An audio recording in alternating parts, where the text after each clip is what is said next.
The views and opinions expressed in Heartbeat Debrief are solely those of the host and guests. They do not represent the views of any employer or organization. This podcast is for educational, mentorship, and guidance purposes only. If protocols or policies are discussed, always follow your local or state organizational policies and procedures, regulatory guidelines, and scope of practice. Hey everybody, and welcome back to the Heartbeat Debrief. My name is Devin, and I am your host. If this is your first time here, this is a space for the things in healthcare that don't really make it into the chart. It's the moments that stay with us long after the shift ends, the doubts, the weight, the quiet wins, and the uncertainty that we carry home with us. A few episodes ago, we talked about crying on shift and why it happens, or why it's more common than anyone really wants to admit. And then we also talked about why it doesn't make you weak. We talked about the bathroom stalls, the car rides home, in between med passes, the tears that just really show up in the middle of the shift when you were absolutely convinced that you could handle it. But today we're zooming out. And we're zooming out because crying is only one piece of this massive puzzle that we're trying to solve as we go through life. But it's often the body's last-ditch coping mechanism, and it's what happens when everything else has been held together for too long.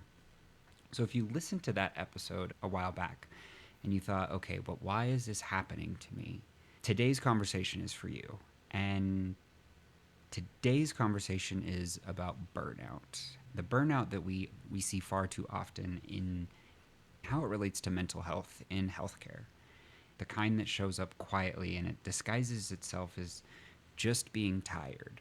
And it convinces capable and dedicated people that they're somehow the problem. Today is really important because we're naming what's happening, because you can't fight something that you refuse to name. And to help me kind of talk about this topic, I have Jonna from the Station 10 Foundation. Jonna, it's nice to have you on. Can you tell our listeners a little bit about yourself and why this topic is so important to you? Yeah, thanks for having me on. Yes, my name is Jonna. I've been in healthcare for nearly 20 years, a nurse for 17, started in the NICU just like you are, Devin. I was there 4.5 to 5 years, and then for the last 12.5, I did neonatal pediatric transport.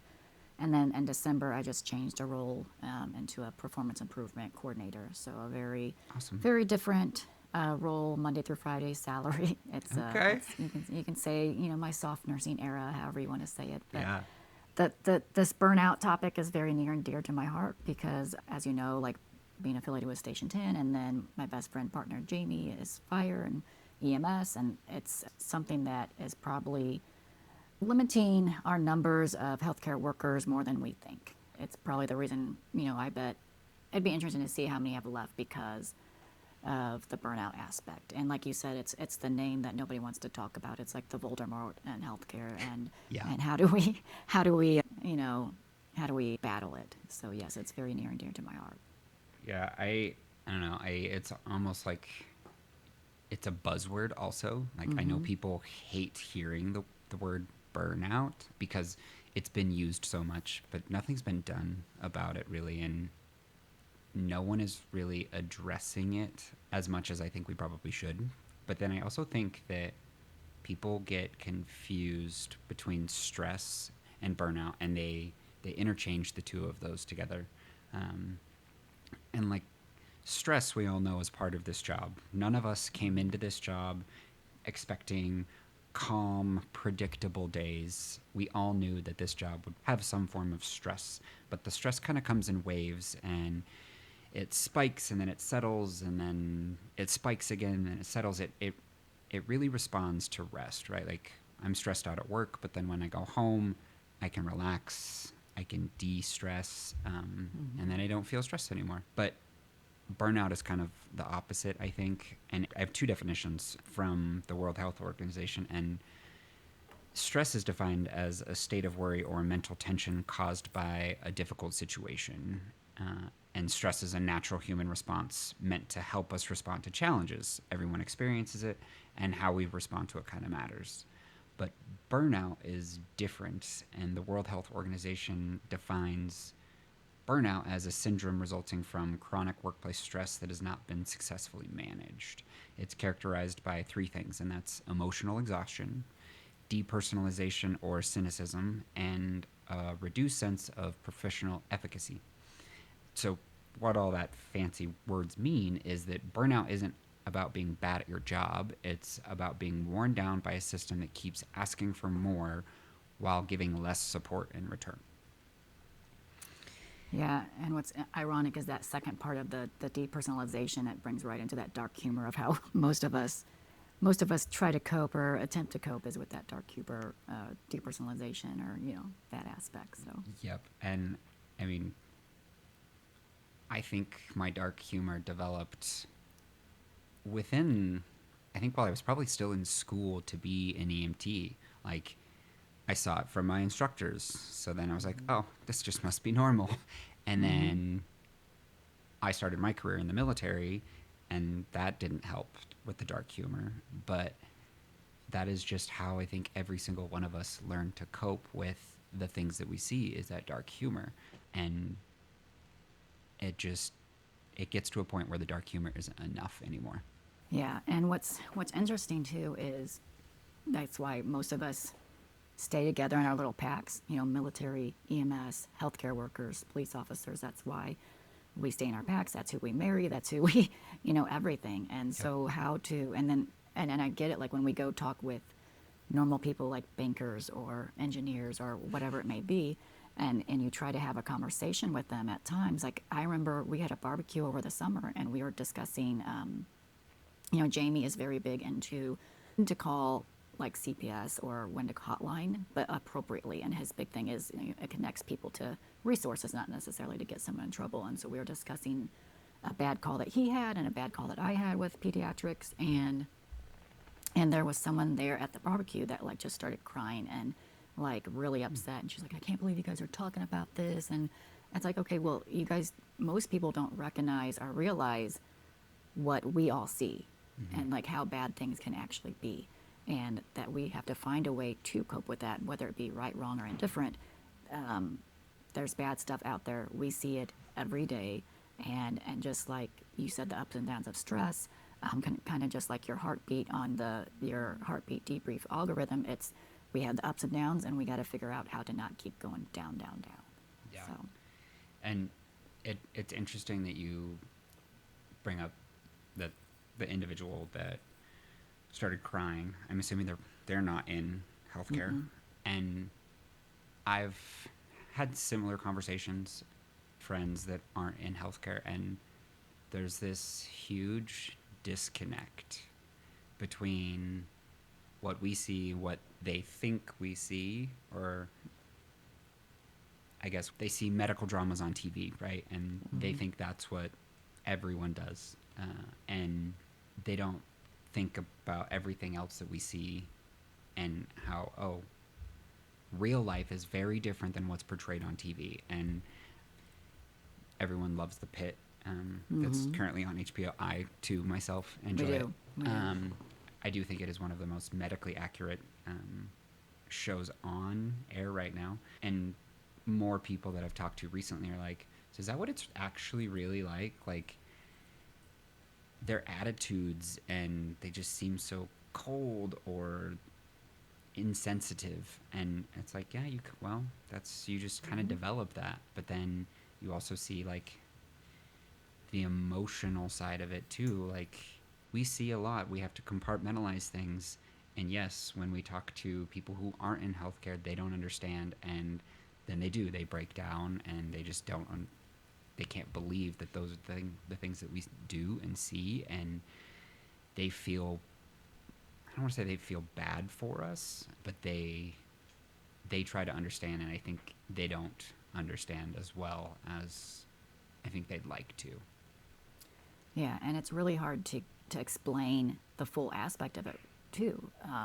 Like I remember, a different friend that was like, I was talking about a transport of this baby that I had went on, and it was a super stable baby, and they were just like, oh, that poor baby, and was just very like emotional about it, and like, oh, I'm so sorry. And in my head, I was like, this baby was totally fine and stable. Like it was just, get on the cot, let's go, here's a pacifier. Right. But also on the other end of the spectrum, then you meet the parents and the family, and you're meeting them on their worst possible day ever. And so to try to bring that around, shift that schema, and think like, okay, it's the parent's worst day, and then if I'm talking to non-healthcare EMS folk, then it seems horrible that you're having to transport a child like that, or another individual, or take care of whoever you're taking care of that day. Yeah. So When you think about burnout in healthcare, what, I guess we kind of talked about this, but what do you believe people misunderstand it the most in regards to healthcare workers, not people outside of healthcare, but those of us that are in this day in and day out? What do you think that everyone around us misunderstands about burnout the most?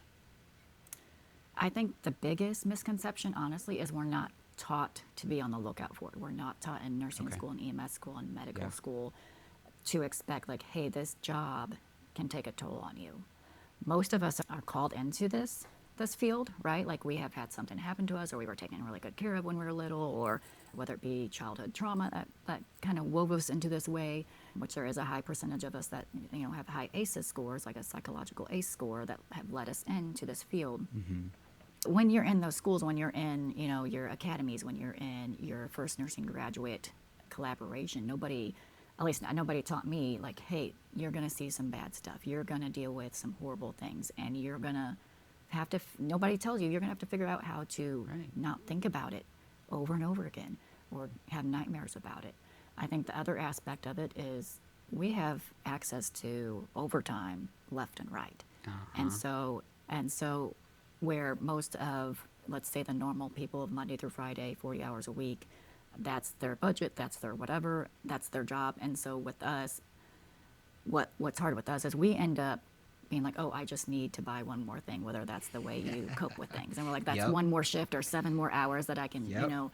can buy XYZ, or let's take another trip to deal with the hard jobs that we've had, or let's, Yeah. I think the other aspect is we do trauma bond. We all trauma bond together. And so I have been taught really well how to do my job at work, but nobody's taught me or had a manual on how to raise kids, or how to keep the house clean, or how to family budget. And so I feel more competent and more trained to do my job there versus sometimes even being at home. So my aspect, especially for myself, was I'll go pick up the extra shifts. I'll go pay for the pool liner or whatever else just broke at the house, plumbing, whatever. And that's where I can contribute. And so we have the easy overtime, we have the trauma bonding, and we have nobody telling us that how to rest, how to de-stress. And outside of the normal nicotine, alcohol, staying up late, bad all Caffeine of that. addiction, Yes, all of that. caffeine. Yeah. Yeah. And as far as the resting, a lot of us feel guilty for resting. Yeah. And so one of the biggest aha moments for me from one of my counselors was rest is a verb. It's an action. It doesn't mean you're not doing anything. You can actually just sit there and rest, watch a movie, read a book, whatever. You don't always have to be doing something. Your body needs it and needs to recuperate. Yeah. And so I think there's multi-factors, but really it's just we're not taught that this job is going to be hard and that you can't go all in. Yeah, no, I absolutely agree. I can't remember anyone in my EMT school, my paramedic school, none of my nursing instructors talking about burnout. Like, I think by the time I got to nursing school, 13 years into my healthcare career, I knew that I was going to see more stuff. It wasn't going to get any better, but no one was still talking about burnout. I was just like, I'm just tired. Like, I'm emotionally tired. I love my job. I love what I do, but I'm just tired. And then I was like, oh, this is burnout. This is what this is. Like, COVID, working in the ER, that time frame really ruined adult emergency medicine for me. And so then I switched to pediatrics and found a new love of medicine because I realized I was like, I am burnt out of adults and ER. It was just awful. But I had that realization and I was like, this is what burnout actually is. Yeah, and are you familiar with the PTSD.va algorithm for burnout, essentially, I am not. for healthcare workers. No. So they have a whole website dedicated to PTSD. It talks about signs and symptoms of what to expect. And you know, I'm not trying to interchange the words of PTSD and burnout, but there's certain signs and symptoms that you can look at that start warning signs of what could lead to chronic PTSD, chronic burnout. And so they have a whole algorithm. It's under the ptsd.va.gov website. All their information is free. They want you to use their studies, their guidelines, everything. And it breaks it down into 4 different colors of green, yellow, orange, and red of signs and symptoms. And so, Okay. so say if we're green, like we're good to go, we're rested, we are still involved in our hobbies, we still want to talk with our family and friends, we're exercising, all that things. And then let's say something happens, we have a bad call, we have a bad patient that's just sticking with us for, say, 1 to 2 weeks. We rummage through the scene in our head. Did I do this right? Did I do it wrong? And then we might have some symptoms start to pop up. Say you're a little bit more on edge. Your appetite might change, whether it go up or down. Your sleep is off. Typically, especially, I was a big component of peer support at my old job. We would say, like, if you have a bad call and it's sticking with you for more than 2 weeks and you still want to talk about it, let's keep talking about it. But after those 2 weeks and you're still seeing some of these signs and symptoms, changes in appetite, changes in sleep, then we need to look into other resources, whether it be, a counselor beyond just the peer support aspect, or how else can we get you back on target, get you back in that green zone. Now, at say, like most of us we're working 60 hours a week, or, at my old job, you could work 100 hours a pay period, like just, Jeez. like that. Yes. And that's within a 2-week time span. But like, post-COVID, when COVID hit and these hospitals were throwing out all their shifts, and I mean, at one point, hospitals were offering, $100 extra hour just to pick up. Yeah. And it makes it easy to do, but then you don't think, like, here we are 6 years down the road, and half of us haven't recovered yet from that. Right. So let's say you pick up some extra shifts, you had this bad call, you pick up some extra shifts because, like, you can't be at home because it's too, stable at home, and you just need to go to work, and that's where you feel appreciated and it's easy for you. So you pick up these extra shifts, you start seeing more bad calls, we start to pile on these worse and worse things. So we've now moved from the yellow zone into the orange zone. You're yelling at your teammates, you're increasing your alcohol intake, your sleep is non-existent, or you're sleeping all the time when you're not on shift.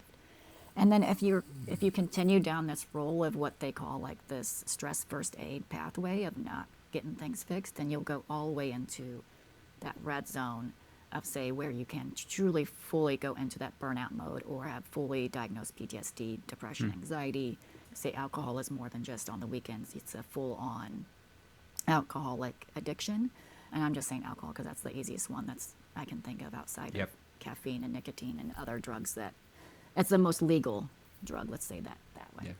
And so then at that point, you're not full-on burnout, and honestly, you're not an asset to your teammates at work. Yeah. You're probably not an asset at home. And so you're now at the worst of the worst, and where do you go from there? And I'll be honest, I'll tell you my story. That's where I was. I was at my worst, and that's why this is so near and dear to my heart, because I didn't know what else to do. I had kids, I had bills to pay. You still have to go to a job.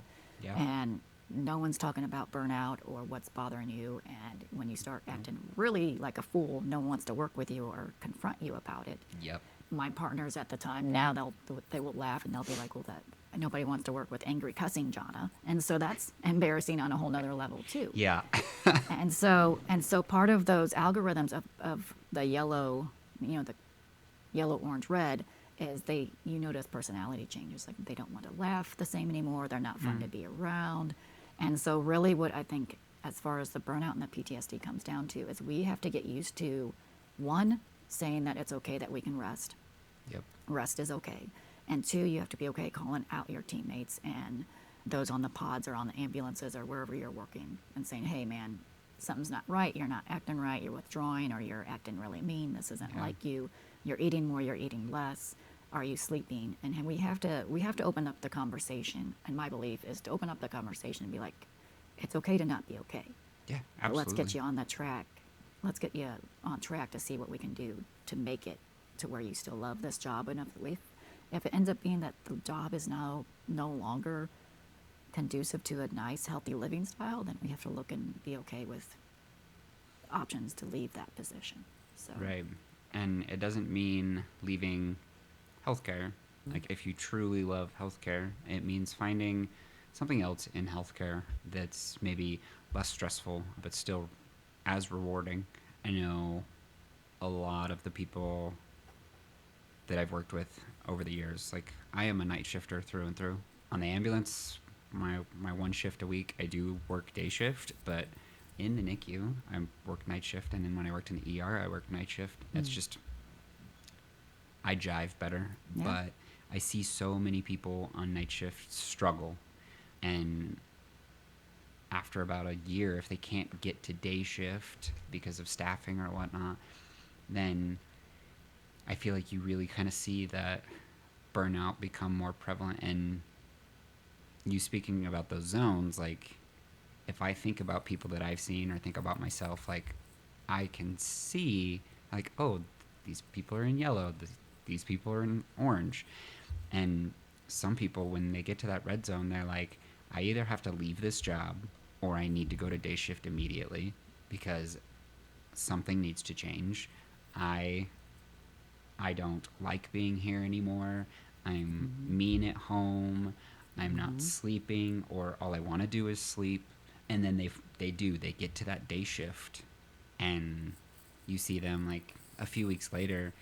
They walk in the morning. They've got their coffee. They're super like peppy, and I'm like, wow, you are an entirely different person. And they're like, me moving to day shift, granted, the workplace is still, we still have our issues, our staffing is still terrible, we don't have supplies, whatever the unit is dealing with. Just by them going to day shift, there's a 180 about their personality, and then they essentially move from that red to that orange, or from that orange to that yellow, just with the simple going to day shift. yeah, yeah, it's amazing how just getting sleep can Yeah. make a world of difference, right? Yeah, like, Or- and like or- having a normal schedule. Yeah, yeah. I always joke in pediatrics of how sometimes just Tylenol and a little fluid bolus can make a world of difference. But Yeah, it's it's true for us in healthcare. Sometimes just getting sleep and maybe drinking, maybe just a sip of water instead of the caffeine. I don't know. Uh-huh. Try it and see Yep. what it's all about. Yeah. Can make a world of difference. So Having a little And bit that's of what's- food. yeah, a little bit of food, maybe a green bean, but that's what's interesting is that we see that a lot on the night shifts, like a lot of and I agree. I feel like most of us love nights and weekends and all the things because of the vibe, and then your body just reaches a point, like you just described, that you're like, I can't do it. Like I tried to go back to nights maybe 4 years ago, just from family changes and whatnot, and it wasn't even full nights. It was 3P, so 3P to 3A. Oh, that's a And- lovely shift. Yeah, and my body could not do it. I would get home and maybe sleep 4 hours if I was lucky, and that was with all the sleep, like prescribed sleep meds, and I would have the room darkened, all that, and then my body was like, no, girl, you're supposed to be Nope. up, like what are you doing? And Yeah. and that spirals into other things like hair falling out and hormones all messed up, and Yeah. and then you're not a joy to be with at home, probably, and not at work, and you can't function. So Yeah, we're not meant to work overnight. Like our the human body is not meant to be up past 11, 12 at the latest, and function until 8 o'clock in the morning. That's just not how the human body is meant to work. But we do it. yes, If you didn't have that, like, the VA flow sheet that you just described, in your experience, what are some early warning signs that people can be on the lookout? I know we've named a few, but if they don't recognize it in themselves and people around them recognize these things, what are things that people can recognize and try to open up the door to that conversation? yeah, it's actually pretty simple.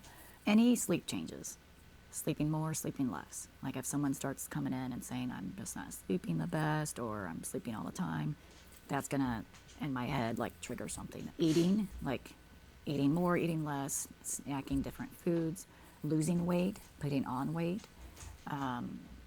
issues with the relationships, whether it be friendships or their best friends or your partners in crime.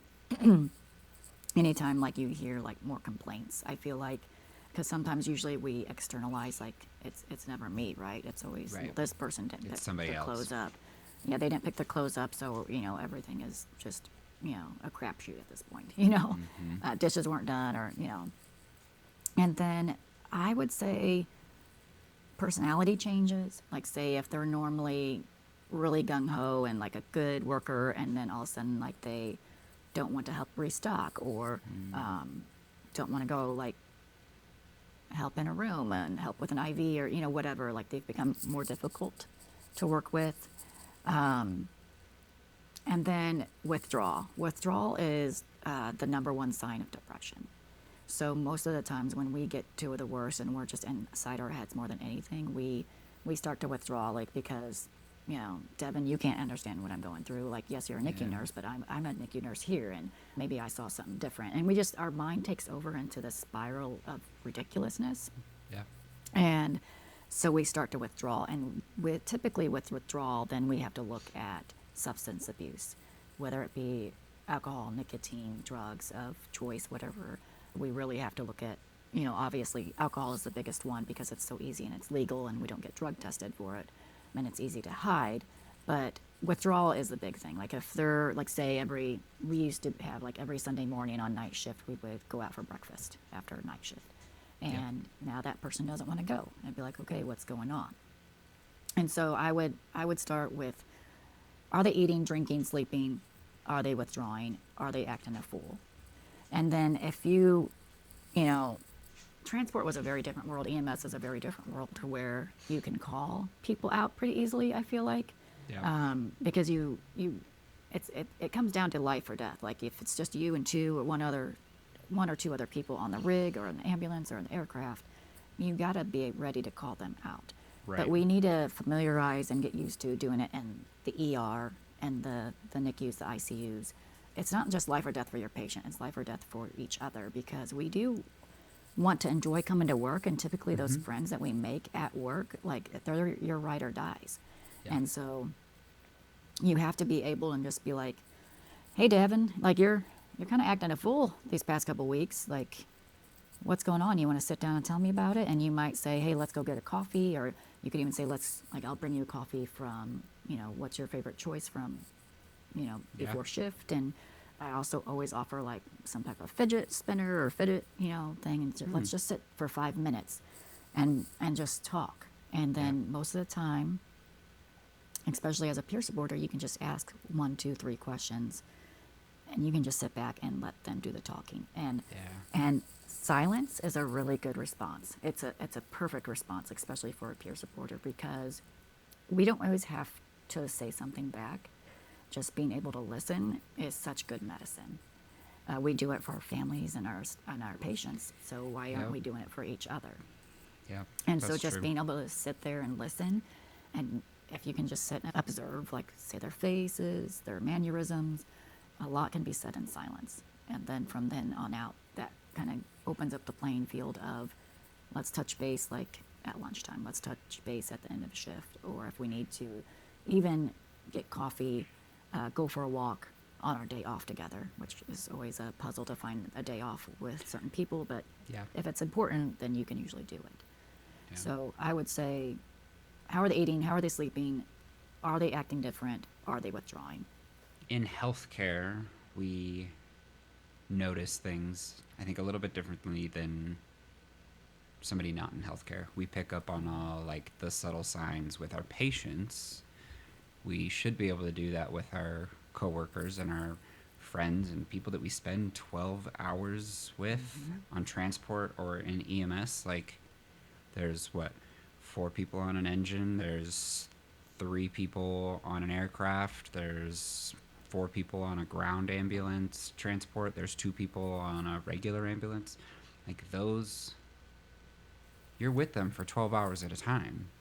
You can absolutely pick up on things maybe better than at home because they're not at home, so their family's not seeing all these things changing in front of them. They just know that they go to work and then they come home in a terrible mood.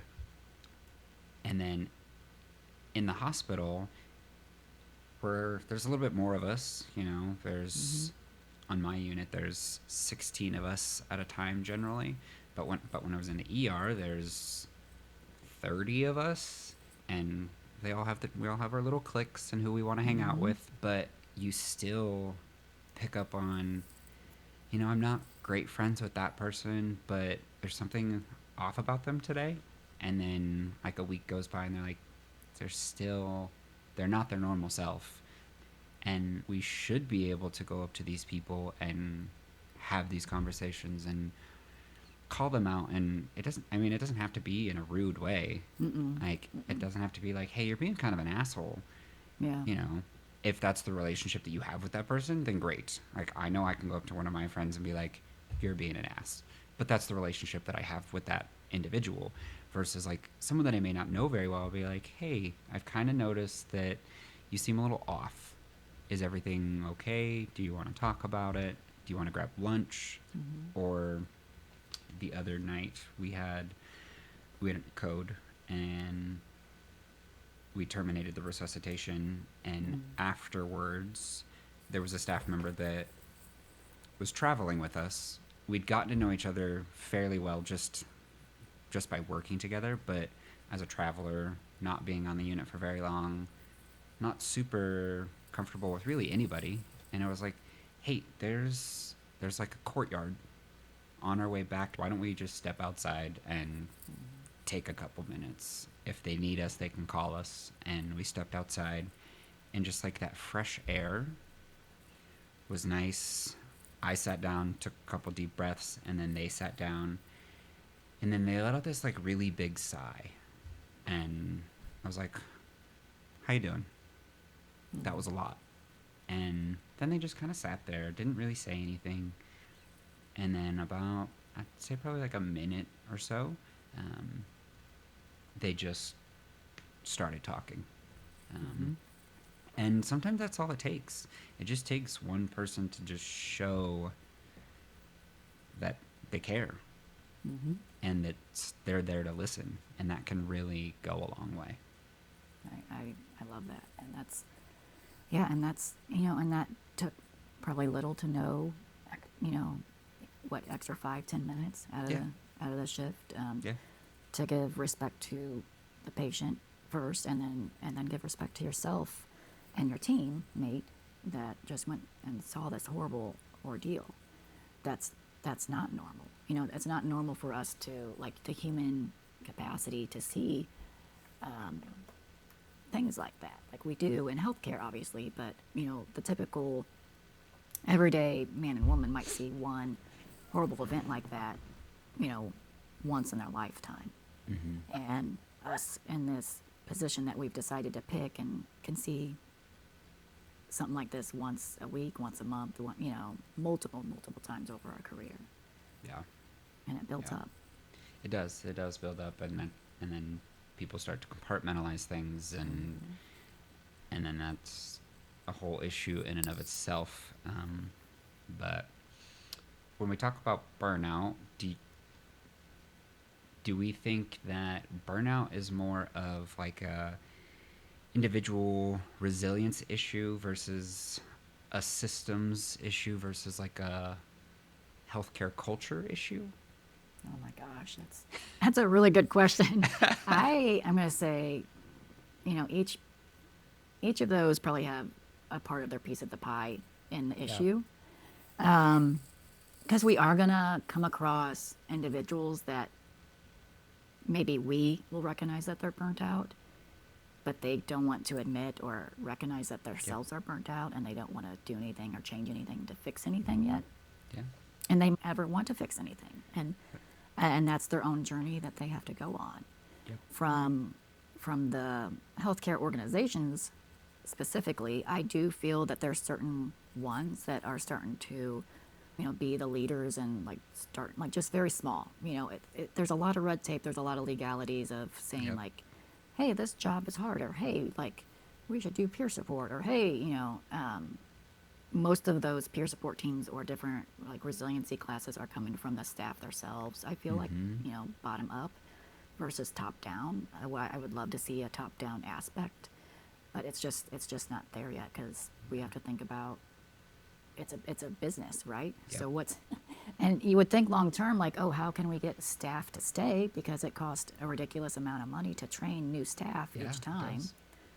Then, like I said earlier, like, it's the healthcare as the whole. It's nobody taught us this. Let's work overtime. This is what we do. You signed up for this.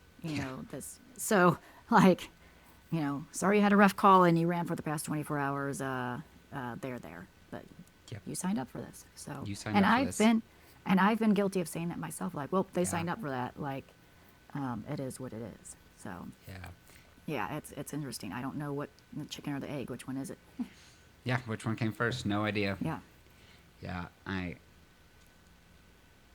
I would agree. I think that culturally we have this issue, and some people want to name it and some people don't. And then the people that don't want to name it, that turns into an individual issue on top of the cultural issue that we have. And then you're right, that is their own journey, because if they name it, then maybe they feel like they've failed and they feel defeated. And they don't want to feel that, because they already feel terrible. They don't want to acknowledge that they feel terrible.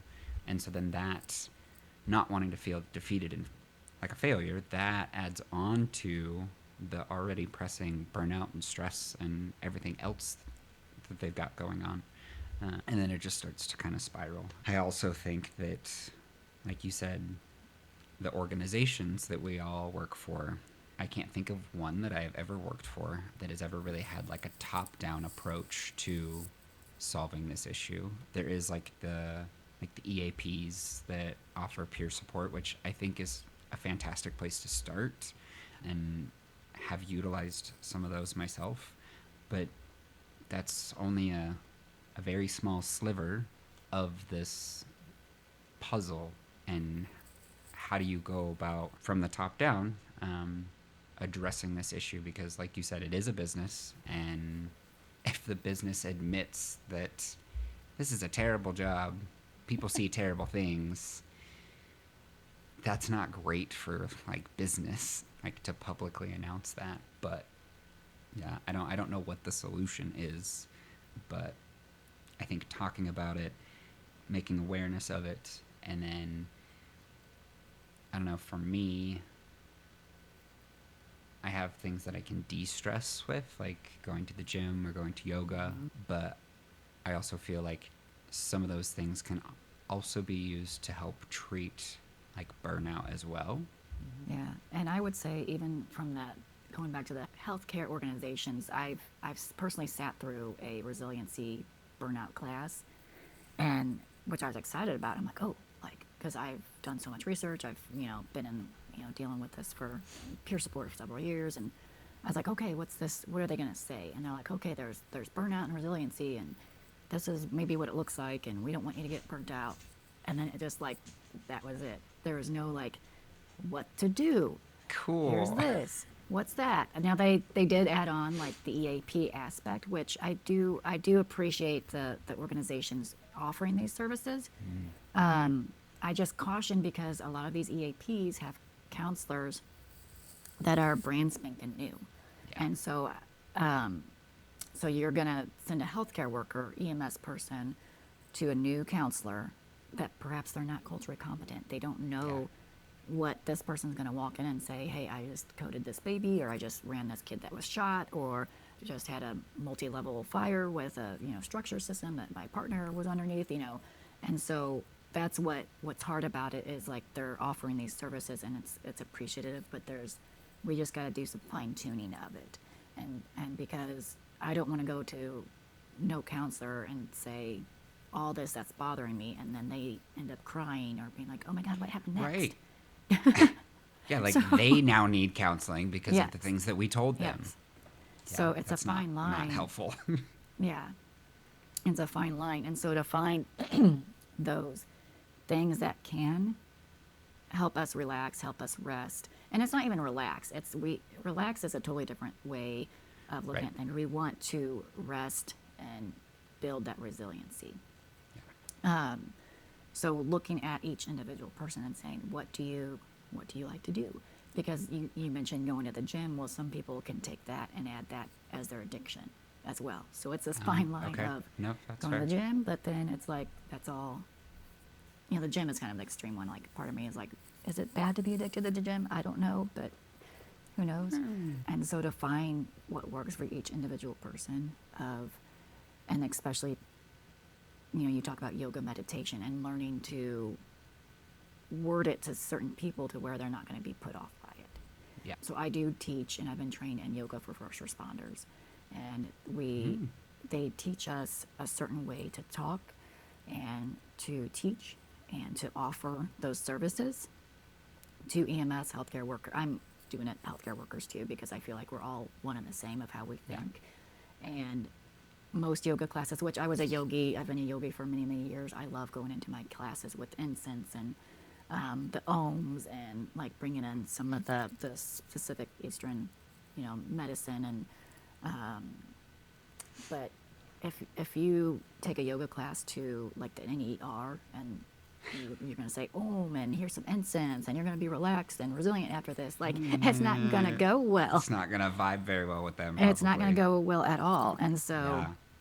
learning to discuss yoga, meditation, breath work in a certain way to where they can take it. And so their big thing is they even changing the name. So instead of breath work, we're calling it tactical breath work. Instead of meditation, we're calling it a neural reset. Yoga obviously will still be Interesting. yoga, but it's really changing it to where it's offered to more people. And in my honest feelings with the yoga, it's taking it back to the basics of what it truly is and how it was made by those in India, only and into that culture where it came from. And it's a warrior practice, and it's not meant to have music and incense and all this stuff. But at the core, you're becoming a warrior for yourself on the inside. So it's just interesting to see that certain things, like certain programs, like the Yoga for First Responders, is out there and is helping make a difference to help build the resilience, so to speak. I love that. I have never heard of yoga for first responders here in Okay. Colorado. That's cool. I'm gonna have to look into that. There's a really great organization out here. It's called First Descents, and they do a lot of great work with long-term like MS cancer patients. During COVID, they put together like a healthcare retreat for one of our ERs, and myself and my partner went to this retreat, and it was up in Estes Park, beautiful mountains. We all got like beautiful like cabin rooms, and it was 2 days. We did rock climbing, we did yoga, we sat around the campfire, and we just talked about the things that we had seen during COVID. And there were people from the ER, the ICU, there were nurses, physicians, and then you were allowed to bring your significant other as well. So then you also got to talk to those that weren't in healthcare, if your partner was somebody not in healthcare, and how they experienced what you went through as well. And I thought that was really cool of them to do for us. And it was interesting to see everyone just kind of talk about things as well, which was nice. That's awesome. Was it at the YMCA there in Estes Park? No, it was at this. It was a private like ranch, like a little like ranch bed and breakfast type place. I think they had a total of like 25 rooms, and that was it. It's very Awesome. small, very homey. Yeah. I love that they included the spouses and partners in that, because I think that's a big part of overcoming some of this burnout, is because I think some of the family, the partners, the best friends don't fully understand what we see, what we deal with. And so when you get that chance to say sit around the fire and like you fully like tell a story or give an experience, or you hear what other people have experienced, it helps them recognize that, oh my gosh, this is what my partner's going through. How do I support them? This is why when they come home and they just want to go straight to bed or like, whatever, then I get that now. And it'd be interesting to see even from, and I've been guilty of this too with my own kids. Like I didn't talk about work a lot. I just didn't, like, NICU a little bit, but when I went into the transport world and I would see a bad call, like they don't, like I don't, as part of me They is don't trying to need to know protect that. them. Yeah. Yeah. But also it does help them to know a little bit of the things that I did and saw and do, because then when mommy comes home and doesn't want to talk or just wants to make your breakfast and send you to school, it's not saying it's okay, but it explains the behavior at least. Yeah. And, but I love that, and we're seeing this. We have a guy that's doing like some EMS healthcare. He'll do like a class each month, like, and each class is different each month. It might be like a CrossFit that for the EMS healthcare worker, and they get to bring their partner. So it might be CrossFit one month. It might be yoga the next month. I think this last month they did like a rock climbing thing, just to like, hey, let's get out here, let's build community, let's exercise, let's move our body. Moving your body can be medicine. Movement is medicine. Mm-hmm. So I love that some of these places are including the partners like that. Yeah, I think it's super important. What boundaries or habits have you kind of developed and put into your own personal practice to kind of protect you moving forward in this long-term healthcare career of yours? I mean, this thing right here, right? It's awful. I hate him. Is learning to round this up, because while it can be an amazing tool, it's the calculator that they said we would never have a calculator all the time. We can connect in so many different ways, so many platforms, so many, but then work can connect us on this thing too. And so what I really had to work on was, one, any of my emails, whether it's personal or work, don't get pushed through. Like I have to go into my email. I don't want to be notified. Like I have my notifications on a lot of things just turned off. Like I think I get text, phone calls, and maybe Facebook Messenger. Why Facebook Messenger out of all the other platforms, I don't know, but those are like the three things. So I really got to the point, especially with my last position, was if I'm not on the clock, I don't want to know about it. Mm-hmm. So I really worked hard on not checking my emails. I got really, because there for a while I was checking my emails all the time, especially as like a relief charge person. I was like, okay, we would get emails morning and night of how the shift went. I'm like, I need to keep up on this. Yeah, no. Looking at the board for the day to see how staffing is. I'm like, I'm not even a manager. Like, what am I doing? Like, so really like taking some of those apps off or limiting them to unless I'm at work. If I'm not getting paid, which it sounds silly that I have to say this. If they're not paying me at that moment to check XYZ, then I don't need to be doing it. Yep. So really putting those limits on that. With this most recent job, which it's Monday through Friday salary position, it's been lovely to not have to worry about stuff going on all the time. Like having like a really truly work-life balance, which sounds so cliche, but like I have my work email on my phone, but do I really need to have it? Probably not. And just leaving things, like being able to turn the computer off, shut it down, and leave it at work. So figuring out how to leave work at work and, have home at home. Well, I went to a really good talk, I believe last fall, that talked about how to transition from work to home. So finding some type of practice, so for me, I get in the car from leaving work. I do have like this little incense spray. It's like just a cleansing spray that I'm just like, okay, spray it in the car, take a couple breaths, leave that energy at work, and then I can go home and do what I need to do at home. Yep. Because in the end, you have to decide, like, are we working to live? Or are we living to work? And I personally want to work to live, 10 years ago, I was like, I'm going to climb the ladder. I'm going to do all the things. And my family is put on the back burner. And now I'm like, well, I messed up. I'd rather have my family first, my vacations first, rest first, experiences first, outside of work, because honestly, and we say, and I know it's so cliche, but as soon as you leave that role, like, how long is it going to take for them just to fill it? Is it going to matter that you left? Maybe a Right. little bit for your coworkers, but I mean, Yeah. they're just going to put it on LinkedIn and get someone else hired. So you're replaceable at work. You're not replaceable at home. So changing that mind shift, True which that. is so hard, because, if, like, heaven forbid something happened to any of us, like, simple things like who's going to feed and water the dog? Yep. Who's going to let them out? Who's going to pick up groceries? Is the bed made that big of a difference? I do have the bed made. But I think really finding the perfect boundaries. And then I do think it makes a difference if you're single or if you're married, if you have kids, no kids, if you have elderly parents to take care of. Everybody has their own shit going on at home that nobody knows about.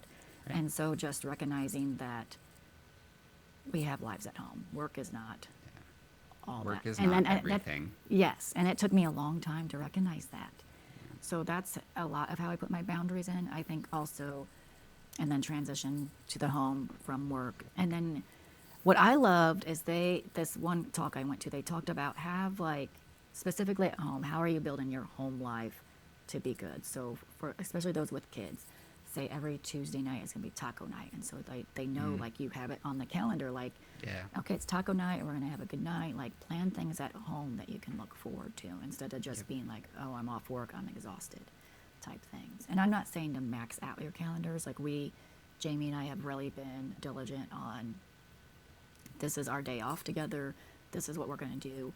Don't tell anybody that we're off, like, because Because then people are going to want to do things. Yes, and like, well, Yep. I love all our friends and family, but there's just something about, like, I just want to be home or do X, Y, Z at home by myself, or with my best friend, or Jamie's my best friend, or with my kids. Like, I just, Yeah. like, those are my boundaries. And then I think really boundaries looking are at, important. yes, and it's taken me a long time to build some of those boundaries, especially as a people pleaser. But I've also had to learn that, like, there's a book called The Four Agreements, and the first agreement is called "Don't take anything personal." And so I've had to, like, reverse that on myself to where I'm like, if people are going to take it personal that I don't want to go to lunch with them, then that's on them. If they don't fully understand where my priorities are, then that's on them. And I try to explain, like, hey, my plate is as full as I like it. I can't and I don't want to add any more to it. But then on the other factor, like on the other side of when we talked about the burnout signs, when someone is acting a fool and let's say someone's restocking something on their unit and they come through and they just slam something down on the cart and be like, okay, are they mad at me? Or do they have something internally going on? But I'm not going to take it personal. I might go ask, but like, what are you doing, man? Like, I appreciate you if you don't slam that down and wake my baby up. But, like, Yeah, right. so that's one of my big things is I always go back to, like, am I taking this personal? What's going on? How do I keep things to where I want them, how I want them at home and in my life? Boundaries it's so hard. And there are Agreed. a few times where both of Jamie and I will be like, why'd I say yes to this? And, obligations are a thing at times. But as soon as it's over, we're, heading home and getting in our sweatpants and putting where the rings on or something. So Heck yeah. Yeah. I actually just watched all three of we those are the other finishing day. it today. Yeah, because yep. So Yep. No, I think all of those are great. I agree. I think boundaries are really hard. I am also someone who struggles with boundaries as a people pleaser. I also struggle with boundaries having 3-4 jobs. But I have come to realize that work is not everything. Yes, I do enjoy it and I love the people that I work with, but they will get along without me when I'm not there. One of the things that I talked about in one of the earlier episodes is work notifications. So for me, we have what's called WebEx, and all of our broadcasts, I guess, from work, like when they send out like SOSs for help, the short-staffed or whatnot. If it is between the hours of 7:30 a.m. and 3:30 p.m., they are on mute. I do not get them. Granted, my phone is also on Do Not Disturb by the time that I make it home so I can go to bed. But I don't even get the notifications until it's after 3:30 in the afternoon, and then I wake up, I go to the gym, and then I see all these. But then the problem is you open this app and you see 5, 6, 7 broadcasts asking for help because the day shift is short staffed. They're asking for help. Oh, we've had 3 call outs for nights. Night shift is now short. Can anybody come in and help? Bonus offered. And like that automatically, I feel like triggers the majority of us to be like, tonight's going to suck. Yeah. What kind of a shit show am I walking into? And your anxiety just jumps automatically. Like, you just finished at the gym and you read these and you're already anxious to go to work and you already hate it and you Yeah. haven't even gone home yet to shower and get ready. So, like, for me, like, they're on Do Not Disturb, but then I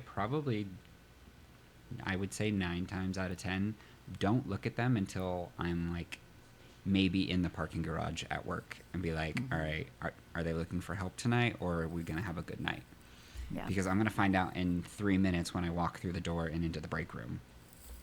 So I tell people, I'm like, if you're not at work, turn them off.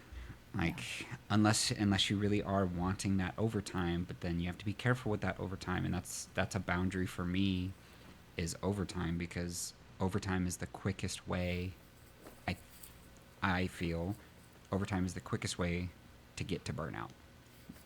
I agree with that. And yes, I have trips to pay for and my truck, but I can probably cut back on something else.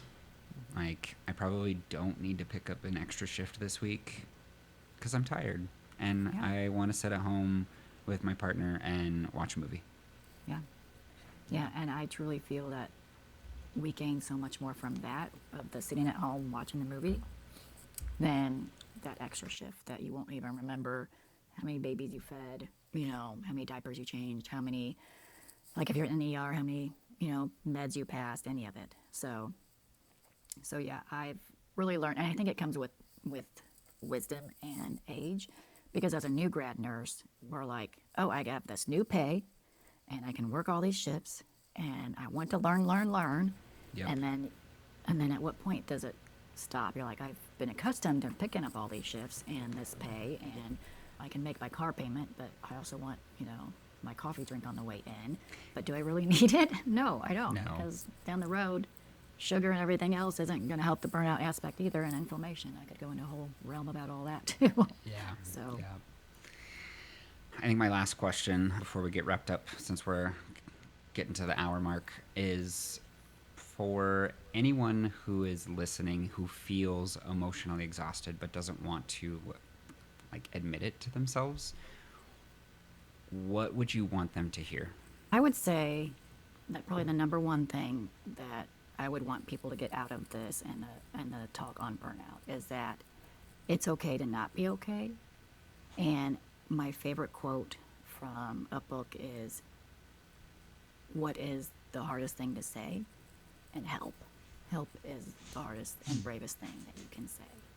And we need to make it okay for people to say, hey, I'm not okay. I need some help. I'm having difficult after this last shift or this last call. And make it okay that, let's get some resources together. Let's see what we can do. Let's go for a walk. Even simple things like, you sitting on the bench in the courtyard made such a world of difference to that person, I bet. And yeah, just knowing that it's okay to not be okay. It's okay to ask for help. Yeah, I agree. And I hope that saying doesn't ever get old for people, is that it is okay to not be okay. Because I don't think enough people say that. So I'm hoping that it never gets old to say, because it's true. And I think that it is important for people to know that, especially in our line of work. Yeah, and then to add on top of that, I would say that there's something to be said about, and it sounds silly, but movement as medicine. So whether it's you're getting your 10,000 steps a day, whether you're getting your gym or yoga sessions in, there's something about movement. Because again, to go back through, the number one sign of depression is withdrawal. Well, that withdrawal also leads to stagnancy. And so if you're not moving your body, all those emotions and hard days stay inside your body. So there's a book called the body keeps score, which goes into way depth of all these different things. But movement makes a difference as well. Yeah, I agree. And then I guess, sorry, one last question is, That's it. do you have any like resources? You mentioned the VA PTSD. I got that. I'm going to throw that in the show notes. But do you have like resources that people can go look up or that you use or hand out to people, especially with the foundation? Yeah, so the PTSD one through the VA, that's a really good one, especially for those that are looking into peer support or wanting to do peer support for each of their departments. Has a great algorithm on there. The yoga for first responders, I'm in totally love with. I know not everybody loves yoga, but their main technique that they teach is breath work, and we make sure that our patients are getting their total tidal volumes and PEEPs and everything met, but most of us in healthcare just breathe in our upper chest, and so teaching like a full breath work session that you can do anywhere and it's free. They have free classes on their app and website. And then our Station 10 Foundation page website should be up and running this month. We've had a couple of hiccups just with some of the legalities of a few things, but once that is up and running, my ultimate goal, especially my role with that foundation, is that I'm vice president, but also the well-being ambassador for the foundation, along with Laura. And my goal long-term is for each state to be able to add websites and links and resources for health fair and EMS on the aspect of taking care of yourself and those around you. That's awesome. That's awesome.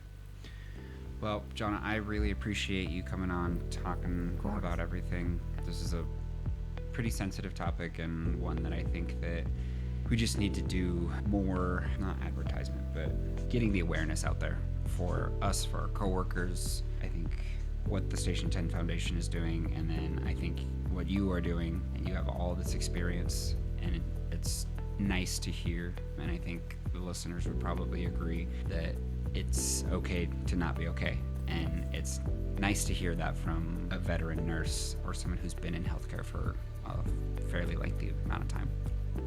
Yeah, and if anything, if it helps start the conversation, or even if it helps, it's podcasts like this that are getting the word out, and so that's what's so awesome to see that the conversation is being had, and so now we need to take that next step. I'm ready to get it rolling. Let's do some stuff. Let's have some fun. Do some stuff. Let's get us to where we don't have these short staffing days just related because we're getting burnt out left and right. Yeah, great. All right. Well, thank you so much. All right. Thanks for having me. I appreciate it.